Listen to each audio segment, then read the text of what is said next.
Ayan guys, oh. Puting-puti yung mga ilong nila guys, oh. Oh.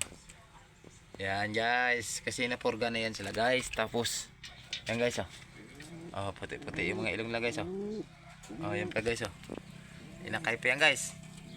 Puting-puti yung ilong nila guys, no. Ito pa guys. Puting-puti guys. Ibig sabihin yan guys, kondisyon ng mga katawan nila guys. Yan ang guys, oh. Siboy halak guys. May halak pa yan guys, oh. Siboy halak. Puro puti-puti yung ilong niya guys. Ito pa guys, oh. Ayan guys.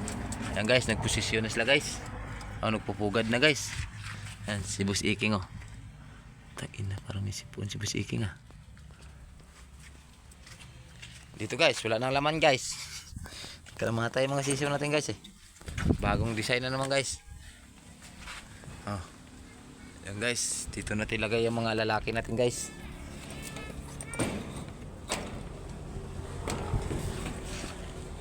Ayan guys, oh. Siliit guys, oh. May sakit siliit guys. Wala sang ganang. Hindi muna natin i-breed siliit guys. Guys, yung bago natin kulungan guys. Ayan, siliit. Siliit, oh. Malaban yung patas yan, siliit, oh. Malaban ng patas yan. Patas lang palagi. Talo palagi. Ayan guys, oh. Bago natin inakay guys. Buisit. Dol pang ulo ko. Ito yung look natin guys na bago, oh. Guys, may puti pa nag-iisa guys. Pang paswerte yan. Lalaki. Hanapan natin ng babae na pares. Diyon sana yung pares ko, eh. Lang, binubugbog siya, eh. Ayan, oh. Yan guys, yung babae natin, lalaki natin guys na puti. Babaeng puti na lang wala. Paris muna natin doon, oh.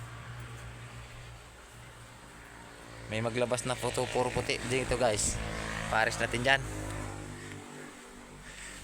Tignan mo guys, may maglabas na sana ng puro puti dyan guys. Ayan, baka maglabas ng puro puti yan. Magkapatid dyan sila, puro puti yan ang lumabas, eh. May mga pintok-pintok na itim, eh. Yun, oh, siboy halak. Kinain lang kasi ng pusa yung pares niyan, eh. Sayang. Purong pusa, wala na. Tay na.